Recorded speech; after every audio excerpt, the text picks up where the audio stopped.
সুপ্রিয় দর্শক, শুভ সন্ধ্যা সবাইকে। ব্রেন ডেভেলপমেন্ট মানে মজার, আর মজারতে চলছে ব্রেন ডেভেলপমেন্ট উইক, যেখানে আমাদের সারা সপ্তাহ ধরে চলছে অনেক আয়োজন, যেটি শুরু হয়েছিল একটি ব্রেন কুইজের মাধ্যমে। ব্রেন কুইজের লিঙ্কটি আপনারা ওয়েবসাইটে পেয়ে যাবেন। এই ব্রেন কুইজ চলছে আমাদের ওয়েবসাইটে, যার মাধ্যমে আপনি যাচাই করে নিতে পারেন আপনার সন্তানের ব্রেনের সক্ষমতা। সো এই ব্রেন ডেভেলপমেন্ট উইকেরই আজকের একটি বিশেষ আয়োজন হচ্ছে আমাদের এই এক্সপার্ট লাইভ, যেখানে আমাদের সাথে যুক্ত আছেন একজন early child expert Mrs Asmaul Husna ma'am, যিনি মজারতে যুক্ত আছেন আমাদের সাথে অনেক দিন ধরে। তার সাথে আজকে আমরা অনেক কথা বলবো, অনেক আলোচনা করব, অনেক গল্প করব, যেখানে আপনার জন্য যে সুবিধাটা আমরা করে দিচ্ছি সেটি হচ্ছে গিয়ে আপনি জানতে পারবেন আপনার বাচ্চার সঠিক ব্রেন ডেভেলপমেন্ট আদৌ হচ্ছে কিনা, বা সঠিক ব্রেন ডেভেলপমেন্টের জন্য আপনি কি কি করতে পারেন, এই বিষয়গুলো নিয়ে আমরা আজকে পুরোটা আলোচনা করব। সো ম্যাম, আপনাকে ফ্লোরটি দিয়ে দিচ্ছি। ধন্যবাদ। আমার সঙ্গে কিন্তু আমার একটা ছোট্ট বন্ধু আছে, ওর নাম মিতু। আমরা একটু মিতুর সঙ্গে কথা বলি। মিতু, কেমন আছো তুমি? আমার মন ভালো নেই। তোমার মন ভালো নেই কেন? তোমার মন ভালো নেই? জানো, আম্মু আমাকে মোবাইল দেয়নি। আমি তো কার্টুন দেখবো। আমার সারাদিন কার্টুন দেখতেই ভালো লাগে। আচ্ছা আচ্ছা মিতু, তোমার কি খাবার খেতে ভালো লাগে? আমার পিৎজা খেতে ভাল লাগে, তবে আমার না মোবাইল দেখতে দেখতে পিৎজা খেতে ভাল লাগে। আচ্ছা আচ্ছা মিতু, তুমি বাইরে বেরোতে পছন্দ করো না? না, আমি সারাদিন মোবাইলে কার্টুন দেখতেই পছন্দ করি। আচ্ছা, আমার মনে হয় যে এই যে মোবাইল আসক্তির ব্যাপারটি, এটা কিন্তু আমাদের বর্তমানে জেনারেশনের মধ্যে একটা বড় সমস্যা হয়ে দাঁড়িয়েছে। আমরা যেটা দেখতে পাই যে আমাদের প্যারেন্টস বা গার্ডিয়ানরা যারা আছে, তারা সবসময় চেষ্টা করে যে তাদের সন্তানদের, যখনই তার সন্তানরা বিরক্ত করছে তাদের সামনে কি ফোন ধরিয়ে দিচ্ছে। তারা সবসময় দেখলাম যে ইউটিউবে ভিডিও স্ক্রল করছে, ফেসবুকে ভিডিও স্ক্রল করছে। এটিকে আমাদের অ্যাকচুয়ালি বাচ্চার ব্রেন ডেভেলপমেন্টের জন্য আদৌ কত ভালো, নাকি হচ্ছে এর একটা বড় খারাপ দিক আছে, জায়গাটায় আপুর মতামত জানতে চাচ্ছিলাম। আচ্ছা, আমি যেটা বলবো যে আমরা চাইল্ড ডেভেলপমেন্টে, আর্লি চাইল্ড ডেভেলপমেন্টে ব্রেনের সক্ষমতার জন্য এই মোবাইল আসক্তিটা কিন্তু খুবই ক্ষতিকর। ওদের শারীরিক এবং মানসিক বিকাশে অনেকভাবে ক্ষতিকর হচ্ছে এই মোবাইল আসক্তি। এটা সত্যি ক্ষতিকর, সত্যি ক্ষতিকর। সো আমরা অ্যাকচুয়ালি কিভাবে বুঝবো যে আমার একজন গার্ডিয়ান হিসেবে সে কিভাবে বুঝবে যে তার বাচ্চার তার সন্তানের সঠিক মেধা বিকাশ হচ্ছে কিনা, বা সেখানে অ্যাকচুয়ালি সে বেসিক কি কি স্টেপ নিতে পারে আপনার বলে? এখানে আমি যদি একদম প্রথম থেকে বা গোড়া থেকে বলি যে প্রথম 3 বছর শিশুর বুদ্ধির বিকাশটা, ব্রেন ডেভেলপমেন্টটা বাবা মা কিভাবে বুঝবে, সেটা হচ্ছে শিশুরা কিন্তু প্রথম 3 বছর ওর পঞ্চ ইন্দ্রিয়, 5টা সেন্স দিয়ে ওরা পরিবেশ থেকে ইনফরমেশন মস্তিষ্কে নিয়ে আসে।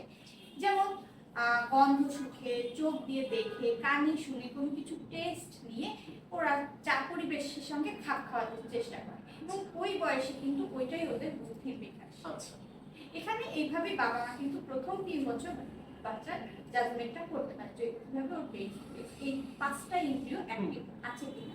আচ্ছা। সো আমরা যেটা বলতে পারি যে ওই বাচ্চা ঠিকমতো কথা বলতে পারছে কিনা, ঠিকমতো ঘ্রাণ পাচ্ছে কিনা, ঠিকমতো শুনতে পাচ্ছে কিনা, সেটার ইফেক্ট কি, সে কি রিঅ্যাকশন দিচ্ছে, এই ব্যাপারগুলো দিয়ে কিন্তু আমরা যাচাই করতে পারি যে অ্যাকচুয়ালি সন্তানের সঠিক মেধা বিকাশ হচ্ছে কিনা। আপু, আমি এখানে জানতে চাচ্ছিলাম যে অ্যাকচুয়ালি এগুলো কি কোনো একটা লেভেল আছে যে সে এই বয়সে এতটুকু শুনতে পারে, বা এই শোনা, বা যে কি বলে যে যে যতটুকু শুনতে পাচ্ছে, কথা বলতে পারছে, এন্ড বয়স অনুযায়ী কতটুকু কথা বলতে পারছে না বলতে পারছে, এই ব্যাপারগুলো কি কোনো একটা সার্টেন লেভেল আছে যেটা আমরা? সে বয়সের সঙ্গে সঙ্গে ধাপে ধাপে বেড়ে উঠছে। এই যে আমি বললাম যে প্রথম 3 বছর সে এভাবেই তার ইন্দ্রিয়ের অ্যাক্টিভিটি থেকে ইনফরমেশন নিয়ে ওর চারপাশের পরিবেশে চাপিয়ে দেয়। তারপরে যখন একটু বড় হয়, ওর কিন্তু স্কুলিং এর প্রিপারেশনটা শুরু হয়ে যায়, প্রি স্কুলিং শুরু হয়ে যায়, এবং প্রি স্কুলিং এ কিন্তু ওর অনেক কিছু, যে ওর ফিজিক্যাল ডেভেলপমেন্টটা ঠিক মতো হচ্ছে কিনা, ভাষার বিকাশটা ঠিক মতো হচ্ছে কিনা, ওগুলো ছোট ছোট সমস্যা সমাধান, যেটা আমরা বলি যে জ্ঞানীয় বিকাশ বা বুদ্ধির বিকাশটা, ছোট ছোট সমস্যা সমাধান, পাজল মেলানো, তারপরে হচ্ছে জেনারেল নলেজটাও কিন্তু খুব ইম্পর্টেন্ট এই বয়সে, যে ও ঠান্ডা গরম উপরে নিচে সিম্পল ওর বয়স অনুযায়ী ও ঠিক মতো অ্যাটেন্ড দিয়ে কাজ করছে কিনা, এবং কোনো বিষয়ে মনোযোগ দিয়ে একটা কাজ করছে কিনা, হুম। একটা কথা ও মন দিয়ে শুনছে কিনা, সবকিছুই কিন্তু ওর বুদ্ধি বিকাশ বা বুদ্ধিমত্তার পরিচয়।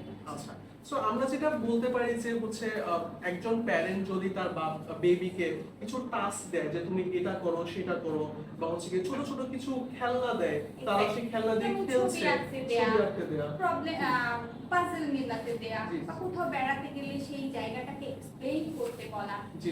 সে কিভাবে ভাবছে।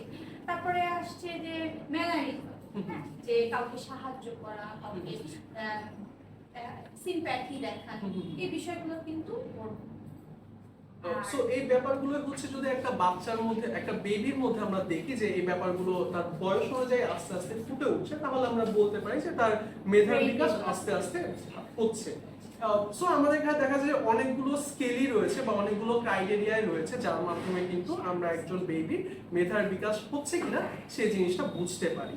সো আমি যেটা আপনাকে দ্বিতীয় যে প্রশ্নটি আমাদের কাছে আছে সেটা হচ্ছে কি যে একজন প্যারেন্টস, এই যে ছোট্ট বাড়তি বয়সটা কিন্তু অনেক ক্রুশিয়াল একটা শিশুর জন্য, যে ছোটখাটো কিছু মিস্টেকও কিন্তু একটা শিশুর মেধায় অনেকটা হ্যাম্পার করতে পারে। তো একজন প্যারেন্টসের সেইখানে সে অ্যাকচুয়ালি কি করতে পারে, তার বেসিক কিছু কাজ যেটা আমাদের প্যারেন্টসরা সেই বাড়তি বয়সটিতে করতে পারে, এই কাজগুলো বা এই করণীয়গুলো কি কি হতে পারে? সেটা আমি প্রথমে বলবো যে ওর পুষ্টিকর খাদ্য, তারপর ওর খেলাধুলা নিশ্চিত করা, তারপর পরিবারের সাথে একটা কোয়ালিটি টাইম দেওয়া, এই তিনটা বিষয় কিন্তু খুবই ইম্পর্টেন্ট ওর ব্রেইন ডেভেলপমেন্টের জন্য। সো আমরা কি এরকম কিছু বলতে পারি যে যখন যখন বাচ্চাটা আস্তে আস্তে বড় বড় হচ্ছে বা বেবিটা আস্তে আস্তে বড় হচ্ছে, 3 থেকে 4-5 বছর এই সময়টায় যদি হচ্ছে বেবিকে আমরা মোবাইল ফোন না দিয়ে যদি হচ্ছে আমরা এরকম কিছু খেলাধুলার ব্যবস্থা করি, কিছু টয়জের তাকে আমরা দিই বা কিছু পাজল সলভিং দিই, এই ব্যাপারগুলো কি তার বুদ্ধির বিকাশে আরো বেটার কাজ করবে বলে আপনি মনে করেন? হ্যাঁ, অবশ্যই। আমি যেটা বলতে চাই যে আসলে মোবাইলটা প্রথম 3-4 বছরে মোবাইল দেখার বা ডিভাইস দেখার প্রয়োজনই পড়ে না, একটা শিশুর প্রয়োজনই পড়ে না। তারপরে যদি ও মোবাইল দেখেও, অবশ্যই অভিভাবক জানবে যে তার সন্তান কি দেখছে বা কি পারপাসে সেই মোবাইলটা ইউজ পারপাসে হচ্ছে এবং আসলে এটা শিক্ষণীয় কিনা। অবশ্যই এটা প্রথম 5 বছরে খুব সর্বোচ্চ 1 বছর 1 ঘন্টা সে মোবাইল বা ডিভাইস, মানে প্রতিদিন 1 ঘন্টা সে হয়তো একটা ডিভাইস দেখতে পারে একটা বেবির জন্য। কিন্তু আচ্ছা, প্রথম 3 বছর আমরা বলছি যে গবেষণা বলছে যে ওর মোবাইল বা ডিভাইস দেখার কোনো প্রয়োজনই পড়ে না। আচ্ছা আচ্ছা। সো আপু, আমাদের কাছে কিছু প্রশ্ন ছিল যেটা আমরা আমাদের গার্ডিয়ানদের কাছ থেকেই কালেক্ট করেছি। যেমন তার একটা প্রথম প্রশ্ন হচ্ছে গিয়ে, আমার মেয়ে সারাদিন কার্টুন দেখে, সেভাবেই সে কথা বলে, চিন্তা করে, এই সমস্ত কাল্পনিক চিন্তা কি তার মস্তিষ্কের বিকাশের জন্য ভালো কিনা, সেটা আমাদের গার্ডিয়ান জানতে চাচ্ছে। আসলে কি আমাদের সন্তানেরা ফোনে মোবাইলে যেটা দেখে ও কিন্তু ওইটাই কল্পনা করে। তো আমাদের গার্ডিয়ানকে এই বিষয়ে অ্যাওয়ার হতে হবে যে ও ফোনে যেটা দেখছে, ভিডিওসটা যেটা দেখছে, ও সেটা বাস্তবেও কানেক্ট হচ্ছে কিনা প্রপারলি। যেমন আমি যদি উদাহরণস্বরূপ বলি যে আপনি আপনার সন্তানকে একটা 5 লিটল মানকিস রাইমসটা দেখালেন, ও কি বাস্তবে ওই যে মানকি ও রেগুলার দেখছে, কানেক্ট করতে পারছে? আমরা অবশ্যই এমন কিছু দেখাবো যে ও স্ক্রিনেও যেটা দেখছে ও সেটা ওর পাশে কানেক্ট করতে পারছে। এটা অবশ্যই আমাদের খেয়াল করার বিষয়। কিন্তু কাল্পনিক কোনো ব্যাপারগুলো যাতে হচ্ছে বাচ্চার মাথায় গেঁথে না যায়, এই ব্যাপারটাকে আমাদের অবশ্যই বাস্তবের কাল্পনিক যেন একদম কল্পনায় না, এবং কল্পনাটা যেন বাস্তবের রূপ ধারণ করে, এটা আমাদের খেয়াল রাখতে হবে। আচ্ছা। তো দ্বিতীয় আরেকটি প্রশ্ন ছিল যে হচ্ছে এটাও খুব সম্ভবত মোবাইল আসক্তির সাথে কতটা যুক্ত আমি জানি না। দ্বিতীয় প্রশ্নটি যিনি আমাদের গার্ডিয়ান করেছেন সেটি হচ্ছে গিয়ে, আমার মেয়েটা তেমন কারোর সাথে মিশতে পারে না আর মানুষ দেখলে লুকিয়ে পড়ে, মা হিসেবে আমি কি করতে পারি? এটাও মনে হয় বর্তমান জেনারেশনের খুব কমন একটা প্রশ্ন, যে বাচ্চারা একটু ভয় পায় মানুষ দেখলে। হ্যাঁ, এটা। আর আমরা এটাকে সামাজিক কোনো পরিস্থিতি মোকাবেলা করাকে ইমোশনাল ইন্টেলিজেন্সি বলি। এটা কিন্তু ব্রেইন ডেভেলপমেন্টের একটা বড় অংশ, যে সমাজের পরিস্থিতি কিভাবে সে ফেস করছে, এটা সে বুদ্ধিমত্তা দিয়ে কিন্তু করছে। যে সে তার কোন বন্ধু যদি বিপদে পড়ে সেক্ষেত্রে সে কিভাবে তাকে হেল্প করছে এটা কিন্তু সে ভাবছে। তারপরে কারোর সঙ্গে কোনো কিছু শেয়ার করা, এখনকার বাচ্চারা কিন্তু শেয়ারিং হেল্প এগুলো সব এগুলো মানে শেখার সুযোগটা খুব কম, কারণ ওরা প্রথম যখন শিখবে তখনই তারা ডিভাইসে অ্যাডিক্টেড হয়ে যাচ্ছে। তো এখানে আমাদের অভিভাবকের অনেক সচেতন হতে হবে যে তাকে সিম্প্যাথি, হেল্প করা, গুড হ্যাবিটগুলা ডিজার্ভ করা, নিজের মধ্যে ফোন করার প্র্যাকটিসগুলা। সো আমরা যেটা আগেও বলছিলাম যে মোবাইলের সাথে বেবিকে যুক্ত না করে আমরা যদি তাকে কিছু বন্ধুদের সাথে আমরা তাকে কিছু যুক্ত করে দেই, যে সে তার সমবয়সী শিশুদের সাথে সে একটু খেলাধুলা করছে, সে একটু সময় কাটাচ্ছে, বা সেটাও যদি সম্ভব না হয় সে তার পরিবারের সাথে একটু সময় কাটাচ্ছে। আমি যেরকম কিছু ফেসবুকে কিছু ভিডিওস দেখি যেখানে হচ্ছে ছোট ছোট বাচ্চারা তার মায়ের সাথে কেক বানাচ্ছে, বা সকালবেলা তার সিদ্ধ ডিম ছুলছে, বা হচ্ছে ডিম একটু ভেঙে হেল্প করছে, মাকে হেল্প করছে। তো আমার মনে হয় যে এই ব্যাপারগুলো একজন প্যারেন্টসের অবশ্যই মাথায় রাখা উচিত, যে শিশুকে হচ্ছে তার দৈনন্দিন কাজে অভ্যস্ত করা, আস্তে আস্তে ওই কাজটার প্রতি তার আনন্দ খুঁজে নিয়ে আসা সেই কাজটার প্রতি। সেই সাথে আমি দেখেছি যে সেরকম একটা ভিডিও ছিল, একটা মেয়ে, ছোট মেয়ে, সে হচ্ছে একটা ডিম ভেঙে, তো ডিমটা অ্যাকচুয়ালি পড়ে গেছে, ডিমটা পোলের মধ্যে পড়ে ডিমটা পড়ে গেছে, মেয়েটা বারবার বলছে আই এম সরি, এন্ড মা কিন্তু বারবার বলছে ইটস ওকে, তুমি আরেকটা ডিম নাও, আরেকটা ডিম নিয়ে ডিমটা বলে ভাঙো। সো এরকম সিম্প্যাথিও খুব সম্ভবত এটা কিন্তু ওই বয়সে, ছোট্ট বয়সে ও যে একটা অ্যাক্টিভিটি করেছে এবং ওইটার রিঅ্যাক্ট করছে, যে সে বুঝতে পারছে, নিজে থেকে ফিল করছে এবং বলছে যে মা আমি সরি। এটা কিন্তু ওর ব্রেইন ডেভেলপমেন্ট থেকেই হচ্ছে এটুকু ছোট বয়সে যে সে তার ভুলটা বুঝতে পারছে। আচ্ছা, যে এটুকু ছোট বয়সে তার ভুলটা বুঝতে পারছে, সে রিঅ্যাক্ট করছে, এরকম কিছু ছোট ছোট অ্যাক্টিভিটি দিয়ে কিন্তু আমরা বুঝতে পারি যে অ্যাকচুয়ালি আমাদের শিশুর ব্রেন ডেভেলপমেন্ট আদৌ হচ্ছে কিনা, বয়স অনুযায়ী কতটুকু হচ্ছে না হচ্ছে, এই ব্যাপারটুকু আমরা বিচার করতে পারি। সো আমাদের কাছে আরো একটি প্রশ্ন আছে, যেটি হচ্ছে গিয়ে আমার ছেলেকে মাঝে মাঝে একটু বেশি চাপ দেই যাতে সে পড়াশোনায় ভালো করে, এটা কি তার ব্রেন ডেভেলপমেন্টে প্রভাব ফেলবে কিনা? এটা কিন্তু আসলে জোর করে বা প্রেশার দিয়ে কোনো কিছু করাটা আসলে একটা মানুষ, ছোট মানুষ হোক আর বড় মানুষ হোক, এটা কিন্তু নৈতিকতার মধ্যে পড়ে না। আমরা আসলে আমাদের সন্তানকে জোর করে কোনো কিছু করতে আগ্রহ মানে করতে বলবো না, কারণ কি ওটা হয়তো একদিন আপনি জোর করে করাতে পারবেন তাকে, বা 2 দিন করতে পারবেন, একটা টাইমে কিন্তু ও অন্য একটা অপশন খুঁজে বের করবে। ও তখন কিন্তু ও এই যে আমি বলছি যে এটা নৈতিকতার মধ্যে পড়ছে না, ও কিন্তু তখন ওর অনৈতিকতার দিকে চলে যেতে পারে। তো আমরা যেটা করি, যেটা আমরা বলি যে ওকে আমরা এমন ভাবে ইন্সপিরেশন দিতে পারি যেন ওই বিষয়টাতে আগ্রহ তৈরি হয়, মোটিভেশন দিতে পারি, মোটিভেশন দিয়ে তাকে আগ্রহী করে তুলতে পারি। প্রেশার দিয়ে আসলে এটা কোনো সমাধান হয় না, কোনো কিছু শেখানো যায় না। সো এখানে আমরা বলতে পারি যে ওই ছোট্ট বয়সে সে যখন হচ্ছে ওই পড়াশোনার প্রেশারটা ফিল করবে, সে কিন্তু সে আস্তে আস্তে ওখান থেকে সরে আসতে পথ শুরু করবে, খুঁজে বের করার চেষ্টা করবে, যে ও যেন ওইদিকে না গিয়ে ওইটার প্রতি আগ্রহ তৈরি হয়, নিজে থেকে আগ্রহ প্রকাশ করে নিজে থেকে করতে বসে বা নিজে থেকে ওই কাজটা করে, আমরা সেইটা চিন্তা করবো, প্রেশার দেওয়াটা চিন্তা করবো। আচ্ছা, ঠিক আছে, আমাদের অনেকটা সময় হয়ে গিয়েছে আমাদের লাইভের, আমরা একটু লাইভের কমেন্ট সেকশন গুলো দেখবো। আমাদেরকে যদি একটা ডিভাইস দেওয়া হয় যেখানে হচ্ছে আমরা আমাদের লাইভের কমেন্ট সেকশন কি আমরা দেখতে পারবো এই মুহূর্তে? ধন্যবাদ। আচ্ছা, আমাদের লাইভে অনেকেই যুক্ত আছেন, আমরা দেখতে পাচ্ছি যে আমাদের এখানে চিটাগং থেকে অনেকে জয়েন করেছেন, তারপর দেখতে পাচ্ছি যে ঢাকা থেকে অনেকে জয়েন করেছেন, চাঁদপুর থেকে, কুমিল্লা থেকে অনেকে জয়েন করেছেন আমাদের সাথে। ঠিক আছে, সেরকম কোনো প্রশ্ন আমাদের আপাতত নেই, তবে আমরা আমাদের লাইভটি আমরা তাহলে সেভাবেই কন্টিনিউ করছি। আমরা আশা করছি দর্শক আমাদের সাথেই থাকবেন, আমাদের লাইভটি বেশি বেশি করে শেয়ার করবেন, এবং তাদের যে কোনো তাদের সন্তানের ব্রেন ডেভেলপমেন্ট রিলেটেড যে কোনো সমস্যা আছে আমাদেরকে অবশ্যই কমেন্ট সেকশনে জানাবেন। আমরা চেষ্টা করব, তার সর্বাত্মক চেষ্টা করব যে সেই উত্তরগুলো যেন আমরা প্রপারলি দিতে পারি। তাহলে হচ্ছে আমরা লাইভে এগিয়ে যেতে থাকি।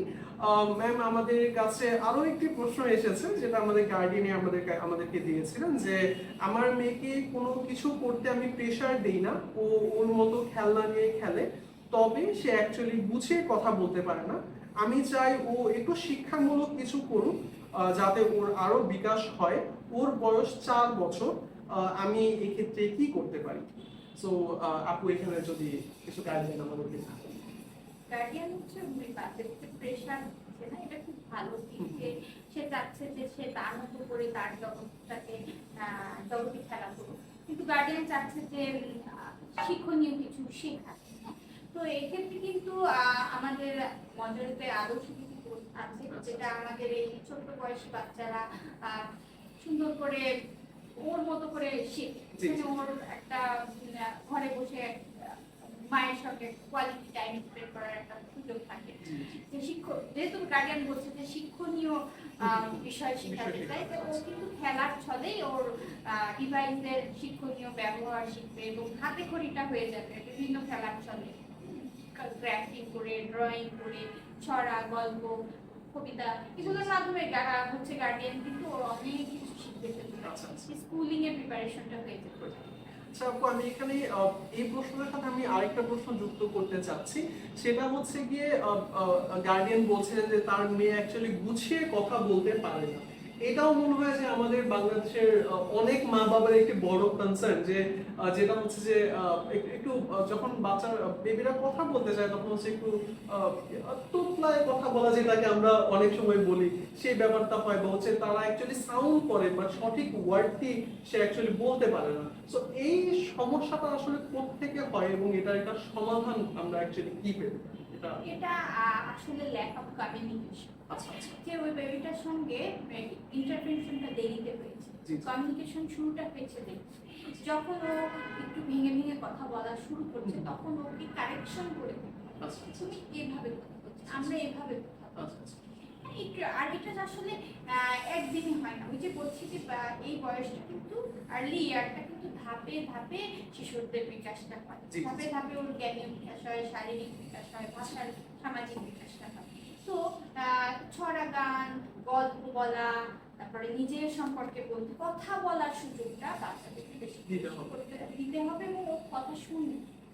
তো আমার মনে হয় যে এখানে প্যারেন্টসরা একটা বড় ভূমিকা পালন করতে পারে। যখন হচ্ছে একজন বেবি আস্তে আস্তে সাউন্ড করা শিখছে, তার সাথে যাতে হচ্ছে প্যারেন্টসরা বেশি বেশি কথা বলে, যে ইভেন তো বেবিটা জাস্ট রিঅ্যাক্ট করছে, তাও মনে হয় কথা বলাটা অনেক বেশি জরুরি। আমি যদি বলি যে কথা বলার ধাপটা কিন্তু একদম জন্ম থেকে শুরু হয়ে যায়। একটা শিশু কিন্তু জন্মের পরেই কান্না করে, কান্না করাটা কিন্তু ওর একটা ওই সময়কার ভাষা, এবং তারপরে সে ব্যাবলিং করে, তারপরে ছোট ছোট ওয়ার্ড বলা শেখে, তারপরে 3-4 বছর বয়স কিন্তু লেগে যায় ওর একটা সেন্টেন্স মেক করে কথা বলা। তো এটা কিন্তু একদিনের প্রসেস না, ওর এই বুদ্ধির বিকাশটা কিন্তু ধীরে ধীরে ধাপে ধাপে হয়ে আসছে। এবং 4-5 বছর বয়সে সে ছোট্ট ছোট্ট কবিতা, ছোট্ট একটা মেসেজ সে গুছিয়ে বলা শেখে। তো এইটার ইন্টারভেনশন কিন্তু সেই জন্মলগ্ন থেকেই শুরু করতে হবে। মাকে সেই ভ্রূণকাল থেকেই মাকে এই বিষয়গুলো সচেতন করতে হবে। আচ্ছা, সো ওই যে যেটা আমি বলছিলাম, যে ছোটবেলা থেকে যাতে বাবা মায়েরা আস্তে আস্তে কথা বলতে পারে, এই প্র্যাকটিসটা আমাদের অনেক ছোট বয়স থেকে শুরু করতে হবে। আমাদের এখানে একটি কমেন্ট এসেছে যে আসসালামু আলাইকুম ম্যাম, আমার মেয়ে পড়তে চায় না, বয়স 4। এই ব্যাপারটা বয়স 4, সে হচ্ছে একদম পড়াশোনায় মনোযোগী না। হয়তো আমাদের গার্ডিয়ান সেটি বোঝাতে চেয়েছেন, আমাদের দর্শক সেটি বোঝাতে চেয়েছেন। সো ম্যাম, এই ব্যাপারে যদি আমাদেরকে একটু কিছু বলতেন, যে পড়াশোনার মনোযোগী 4 বছরের বয়সে বাচ্চা পড়তে চাইবে না, এটা খুবই স্বাভাবিক ব্যাপার। ওরা খেলতেই চাইবে, আর ওদের খেলাটা হতে হবে, খেলার ছলে শেখাটা হতে হবে। ওর শেখাটা যদি খুব সহজ হয়, খেলার ছলে হয়, ওর শেখাটা অনেক আনন্দের হয়, কিন্তু যে কোনো জিনিস শিখতে পেতে পারা যায়। যেমন আমাদের আদর্শলিপি কোর্সে মনে হয় এই একটা ব্যাপার আছে, যে যতটুকু আমি জানি, যেখানে হচ্ছে গিয়ে 3 থেকে 5 বছরের শিশুরা বিভিন্ন ভাবে হচ্ছে তারা পড়াশোনাটাই হয় খেলা দিয়ে, ওদের লার্নিং প্রসেসটা শুরু হয় খেলা। আচ্ছা আচ্ছা, বিভিন্ন খেলনা দিয়ে মানে ছবি আঁকা, পাজল সলভিং, হ্যাঁ, মানে ওরা কিন্তু পেন্সিলটা অনেক পরে পরে থাকে। 3-4 বছর বয়সী বাচ্চার কলম ধরা পেন্সিল ধরা কিন্তু tough। তার আগে পেন্সিল ধরার আগে যদি সে প্যাটার্ন ড্র করে হাত দিয়ে 4-5 আঙুলের প্রেস করে যখন সে বিভিন্ন স্টিমুলেট অ্যাক্টিভিটি গুলো করবে, চাল ডালের মধ্যে নিয়ে খেলবে, কাদামাটি নিয়ে খেলবে, ওর কিন্তু এই স্টিমুলেশন গুলো অনেক বেশি হবে। ওর একটা আমরা যেটা বলি যে 3-4 বছর বয়সী বাচ্চাদের হাত চোখ এবং হাতের সমন্বয়ের খেলাগুলো বেশি করবে, যেন ওদের মনোযোগ শক্তিটা বাড়ে, ওদের কলম ধরার পেন্সিল ধরার অ্যাক্টিভিটি। দেখেন আপনি খেয়াল করে দেখেন, আমরা এই আঙুল দিয়ে শুধু পেন্সিল ধরি না, কিন্তু আমরা পেন্সিলটা একভাবে ধরি, বাট কেচিটা একভাবে ধরি। আপনি যদি সূচে সুতা ভরতে চান তখন কিন্তু আপনাকে আরো সূক্ষ্মভাবে সূক্ষ্ম কাজের যে কাজগুলো কিন্তু চোখ আর হাতের সমন্বয়ে হয়, এবং এই শুরুটা কিন্তু এই 3-4 বছর বয়সে করছে। তো আমাদের আমরা হচ্ছে আদর্শ লিপিতে কিন্তু এই কাজগুলো এই শুরু করি, যে খেলার ছলে শেখার শুরুটা খুব সহজে হয়। আমি কিছু আদর্শ লিপি আমাদের কিছু স্টুডেন্টসদের ভিডিও দেখেছিলাম, যা দেখেছে খুব সুন্দর করে হচ্ছে তারা আটার মধ্যে এরকম স্বরেও লিখছে, স্বরা লিখছে। তো এগুলো কিন্তু আমাদের শিক্ষার একটি পার্ট, একদম শিক্ষার সূচনা কিন্তু এই স্বরাগুলো। সো আমার মনে হয় যে প্যারেন্টসরা যদি হচ্ছে তার শিশুকে এই প্রেশারটা না দেয়, যে সে আমরা যেটা ছোটবেলায় করতাম, যে স্বরা ওই বয়স থেকে মুখস্থ করতাম, যে স্বরা আমার হোমওয়ার্ক করতে হবে। হ্যাঁ, সো এই ব্যাপারগুলোকে যদি আমরা এভাবে না দেখে আমরা শিশুদেরকে একটু সময় দিয়ে তাদেরকে বলি যে যেটা আপনি বলছেন একটু স্টিমুলেটিং অ্যাক্টিভিটি গুলো যদি হচ্ছে আমরা যদি শিশুদেরকে করি, এবং সেই পড়াশোনার মধ্যে যদি তাদেরকে কিছু ফান অ্যাক্টিভিটি, কিছু একটু মজাদার কিছু ওয়েতে যদি আমরা সেই পড়াশোনাগুলোকে বানাই, তাহলে মনে হয় যে শিশুরা আরো বেশি পড়াশোনার প্রতি মনোযোগী হবে, এবং মানে ওই পড়াশোনাটা তার কাছে খেলা হিসেবে মনে হবে। হ্যাঁ, আমাদের আদর্শ লিপি কোর্সের বাচ্চারা কিন্তু এই যে আমাকে ক্লাস করতে হবে, আমাকে এইটা করতে দিয়েছে, ওরা কিন্তু খুব আগ্রহী থাকে। জি, কালার করতে হবে, ওরা কিন্তু কখনো বলে না যে আমাকে করতে হবে। আচ্ছা। সো ওরা হচ্ছে সবসময় এরকম বিভিন্ন অ্যাক্টিভিটির মধ্যেই থাকে, এবং অ্যাক্টিভিটির মধ্যে আমাদের এই শেখাটা অনেকটাই হয়ে যায়, হাতে খড়িটা হয়ে যায়। এটা কিন্তু আমি যতটুকু জানি যে আদর্শ লিপি একটি প্রি স্কুলিং কোর্স, যেটা হচ্ছে গিয়ে বাচ্চাদেরকে শিশুদেরকে হচ্ছে গিয়ে স্কুলে ভর্তি করার আগে এই কোর্সটা যদি আমরা এরকম কোনো অ্যাক্টিভিটি যদি আমরা করি, শিশুদের কিন্তু মেধার বিকাশে খুব বড় রকমের একটা ইফেক্ট ফেলে। সো আমি এই ব্যাপারটা একটু জানতে চাচ্ছিলাম যে আমার দর্শকদের, আশা করছি দর্শকরা জানতে চাচ্ছে যে প্রি স্কুলিং ব্যাপারটি নিয়ে কিন্তু বাংলাদেশে এখন পর্যন্ত খুব বেশি কথাবার্তা হয়নি, বা এখনো হয়তো গার্ডিয়ানরা খুব বেশি, অনেক দূরের গার্ডিয়ান যারা শহরে থাকে তারা ব্যতীত হয়তো অন্যান্য গার্ডিয়ান অত বেশি সচেতন না হয়তো বাংলাদেশে। সো প্রি স্কুলিং এর ব্যাপারটা যদি আমাদেরকে একটু ছোট্ট করে একটু বলতেন, যে যার মাধ্যমে হচ্ছে কি আমরা বলতে পারি যে শিশুদের ব্রেন ডেভেলপমেন্টের একটা সূচনাটা, যদি আমরা বলি ব্রেন ডেভেলপমেন্টের সূচনাটা হয়তো প্রি স্কুলিং এর মাধ্যমে হতে পারে। সো এই প্রি স্কুলে বাচ্চার ব্রেন ডেভেলপমেন্টের জন্য প্রি স্কুলিং এর গুরুত্বটা এবং প্রি স্কুলিং কি, এই ব্যাপারটা যদি আমাদের একটু ছোট করে জানতে। আসলে আমাদের বাবা মায়েরা কিন্তু তার সন্তানের প্রতি সচেতন, অবশ্যই তার সন্তানের জন্য সে সচেতন, কিন্তু আসলে দেখা যায় যে বাবা মায়েরা ওই গাইডলাইনের আওতায় থাকতে পারে না, যে আমার সন্তানকে কোন ওয়েতে ইন্টারভেনশনটা দিব বা শুরুটা করবো স্কুলিং এর আগে যে প্রিপারেশনটা। হ্যাঁ, ওর হচ্ছে একটা এই বয়সী বাচ্চার কোনো না কোনো ভাবে কিন্তু প্রি স্কুলিংটা শুরু হয়ে যায়, কখন স্কুলেও হতে পারে অথবা বাড়িতেও হতে পারে।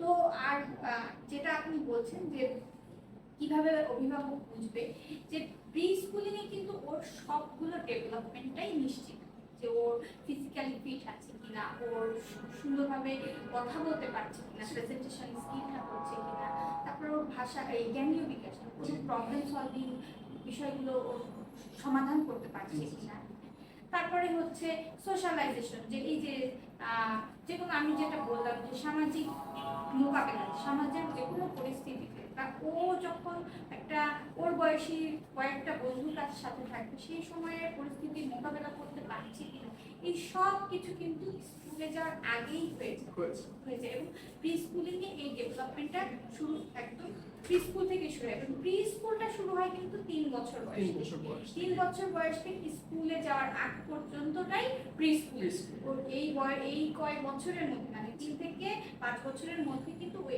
প্র্যাকটিস গুলো করে করে নিজেকে দক্ষ করে এবং ফাইনালি সেই নিজেকে স্কুলের জন্য নিজেকে প্রিপেয়ার করে নেয়।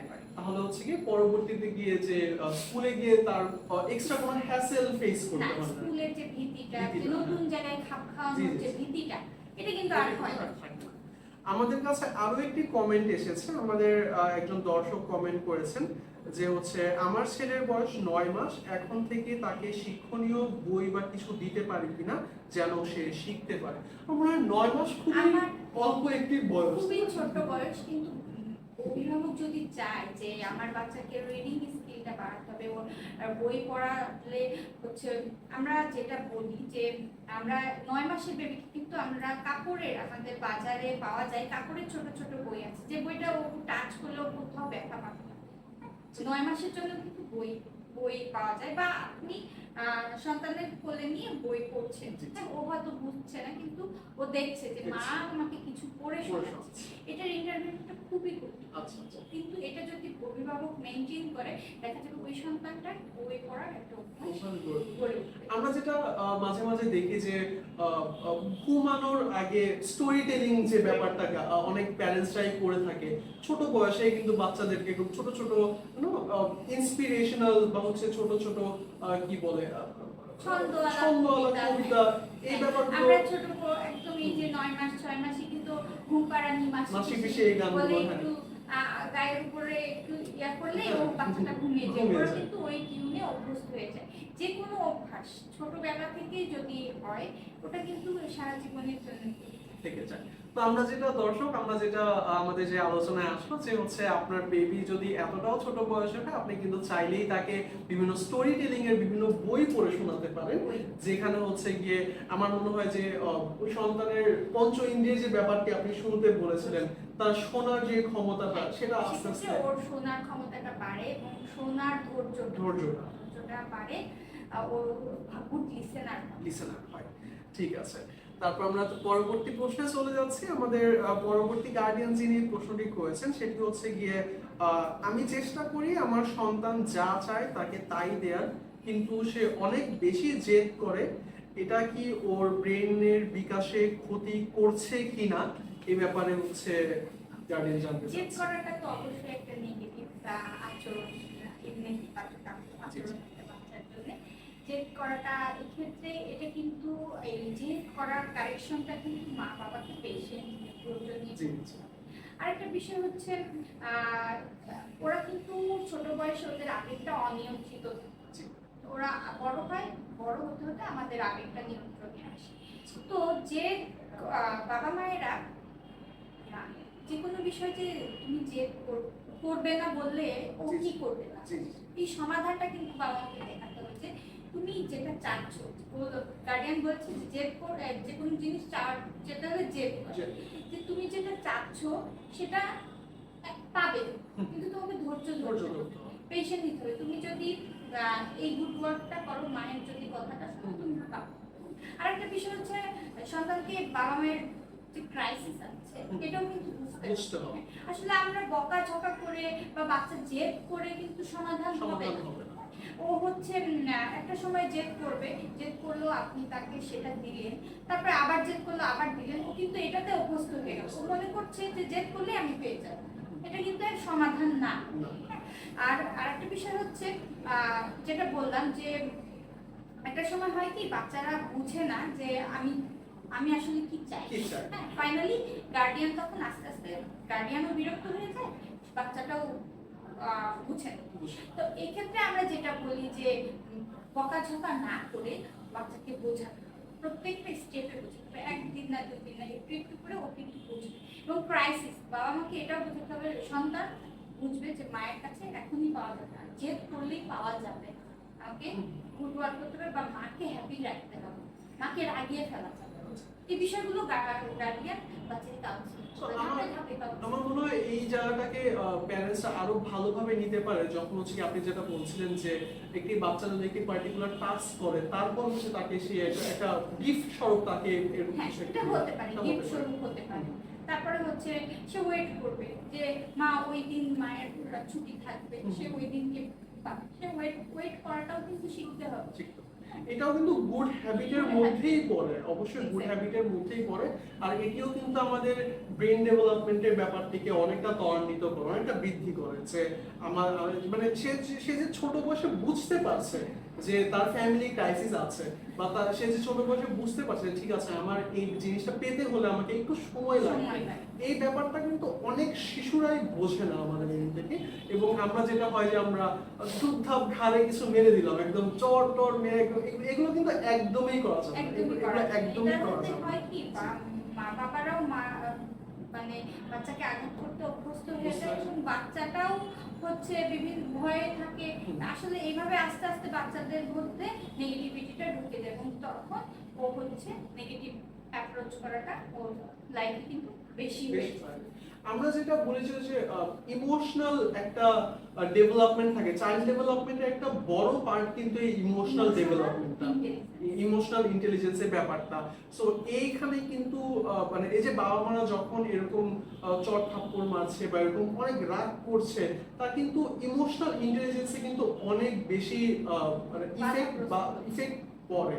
সো ইমোশনাল ইন্টেলিজেন্স নিয়ে আপু যদি আমাদেরকে কিছু একটু বলতেন যে ইমোশনাল ইন্টেলিজেন্স ব্যাপারটি কি, এবং একজন প্যারেন্টসের কোন কোন জায়গায় অ্যাকচুয়ালি তার খেয়াল রাখা উচিত যাতে হচ্ছে একদম শিশুর খুব একটা সে যাতে খুব ভালোভাবে বেড়ে ওঠে, একটা ইমোশনালি ম্যাচিওর হিসেবে সে যাতে বয়স অনুযায়ী সে বেড়ে ওঠে। এখানে বাবা মা, আমি যেটা বলি যে প্রথমে হচ্ছে পরিবার থেকেই শুরু। পরিবারের সদস্যদের সাথে সে একটা ইমোশনালি অ্যাটাচ থাকে, ইমোশনালি মায়ের সঙ্গে থাকে, বাবার সঙ্গে, ভাই বোনের সঙ্গে। পরিবারের মধ্যে কিন্তু বিভিন্ন সিচুয়েশন ক্রিয়েট হয় যে কখনো মা ভালো কাজ করলে মা তাকে অ্যাপ্রিশিয়েট করছে, হ্যাঁ, তারপরে হচ্ছে বিভিন্ন অ্যাক্টিভিটির মাধ্যমে যেমন আমরা হচ্ছে আদর্শলিপি কোর্সে ক্রাফটিং করে বাচ্চারা, রং করে। এটা হয় কি সৃজনশীলতা, আমরা বলি যে সৃজনশীলতা যখন বাচ্চারা একটা নতুন কিছু ক্রিয়েট করে ও কিন্তু ওর ইমোশন এক্সপ্রেস করার সুযোগ পায় আবেগিক, এবং তখন আমরা বুঝতে পারি যে ওর ভিতরে একটা ভালো লাগা তৈরি হয়।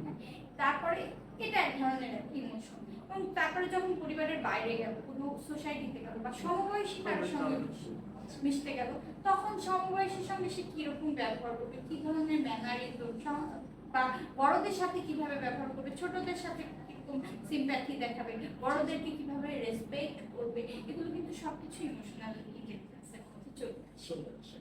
সো আপু আরেকটা বিষয় যেটা জানতে চাচ্ছিলাম যে আমি একটু আগে বলছিলাম যে চাইল্ড ডেভেলপমেন্টের কয়েকটা সেক্টর আছে আমি যতটুকু জানি, যেখানে ইমোশনাল ইন্টেলিজেন্স একটা সেক্টর, এরকম আর কি কি আর কি কি সেক্টর আছে একটু যদি আমাদের। যেটা হচ্ছে প্রথমেই বলবো যে শারীরিক বিকাশ, যে ওর চলাফেরা, ওর ওই যে ফাইন মোটর, গ্রোস মোটরের অ্যাক্টিভিটি গুলা হচ্ছে কিনা, সে ফিট, শারীরিকভাবে ফিট করে, এই বিষয়টা আর্লি ইয়ারে। তারপরে ভাষার বিকাশ,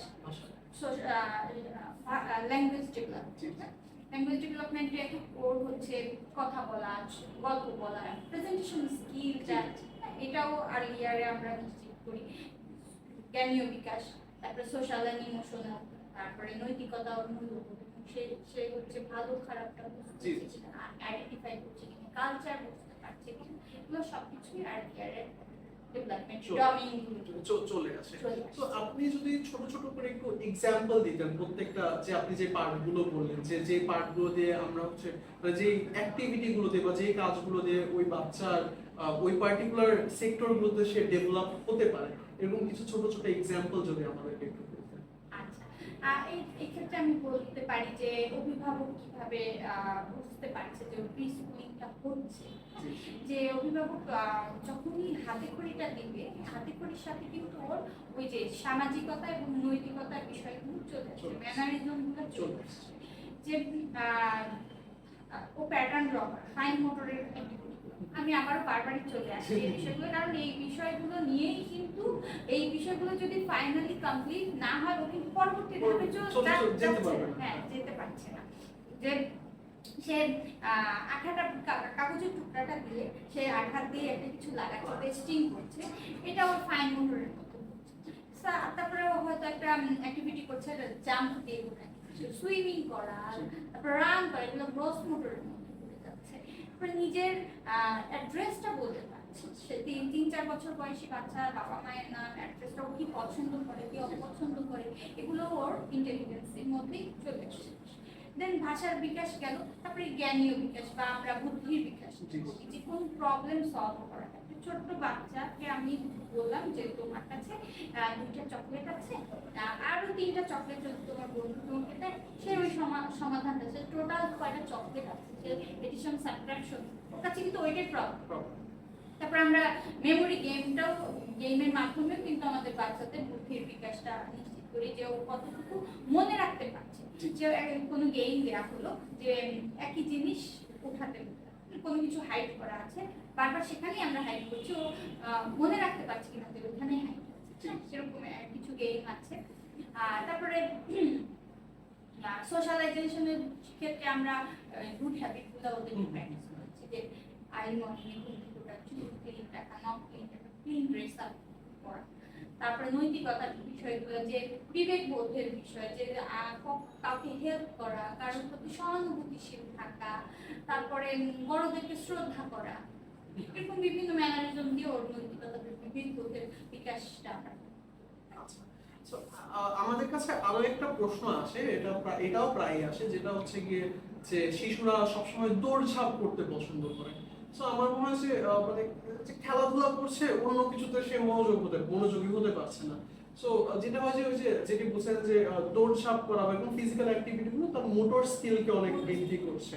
তো অন্যান্য যে ডেভেলপমেন্ট গুলো আছে সেই জায়গায় কি এই খেলাধুলা করা কি সেই অন্য জায়গাগুলোকে হ্যাম্পার করে কিনা? আসলে সবকিছুই কিন্তু ব্যালেন্স রাখতে, এই যে 5টা ডোমেইন আমি বারবার বলছি, 5টা ডোমেইনকে ব্যালেন্স করে কিন্তু ওর ফুল ডেভেলপমেন্ট। হ্যাঁ, যে ও একটা বাচ্চা সবসময় যদি খেলতেই পছন্দ করে, তাহলে কিন্তু ওর অ্যাটেনশনের কাজগুলো কমে যাবে। হ্যাঁ, ও হয়তো বা ওই খেলাতেই অ্যাটেনশন বেশি থাকবে, ও কিন্তু বসে চোখ আর হাতের যে সমন্বয়ের যে অ্যাক্টিভিটিস গুলা কিন্তু ওগুলো করতে চাবে না, তখন অস্থির হয়ে থাকবে ওই কারণ ও তো ওই অ্যাক্টিভিটি গুলো বেশি করছে। তো সবকিছু কিন্তু একটা ব্যালেন্স থাকতে হবে স্কুলে যাওয়ার আগের প্রিপারেশন। সে একই সাথে খেলাধুলা করবে, সে একই সাথে ছোট ছোট যেগুলো সেন্সরি অ্যাক্টিভিটি গুলো করবে, সে পাজল সলভ করবে, সে ভালো খাবার দাবার খাবে, তার গুড ম্যানার হবে, সে পরিবার সকলের সাথে মিশবে, আস্তে আস্তে কথা বলা শুরু করবে। এই সবকিছুরই একটি ভালো ব্যালেন্স এবং সমন্বয় কিন্তু সেই বেবি থাকতে হবে যখন তার চাইল্ড ডেভেলপমেন্ট হয়। আমরা লাইভের প্রায় শেষের দিকে চলে এসেছি। আমাদের আরো কিছু প্রশ্ন আছে দেখতে পাচ্ছি।